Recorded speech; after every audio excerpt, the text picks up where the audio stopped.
J'utilise toute la Constitution, rien que la Constitution, mais bien toute la Constitution.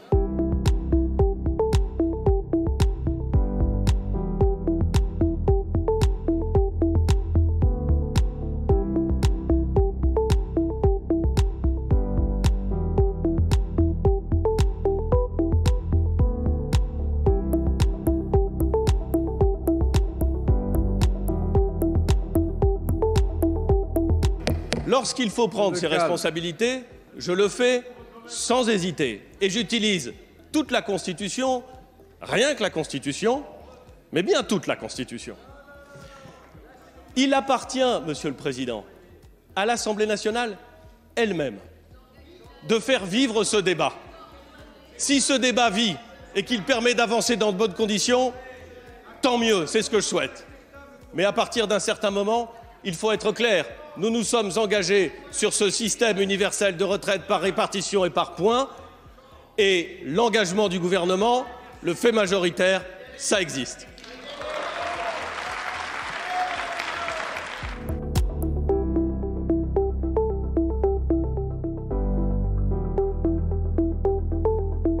Les Français doivent mesurer toutes les conséquences de l'utilisation de ce 49.3. Le 49.3, c'est le passage en force sans vote. Le 49.3, c'est un texte qui sera adopté et qui n'est pas financé.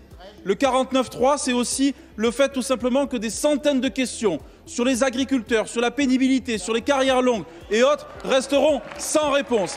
La majorité se repaît d'une prétendue obstruction, ne supportant pas le véritable débat démocratique que nous avons initié et qu'elle voulait éviter à tout prix. Parce que ce débat, engagé grâce aux oppositions, met en exergue les nombreuses questions de fond, questions auxquelles vous n'êtes pas capable de répondre. Vous avez redit votre attachement à cette réforme. Mais pourquoi, Monsieur le Premier ministre, vous enfermez dans un calendrier lié aux élections?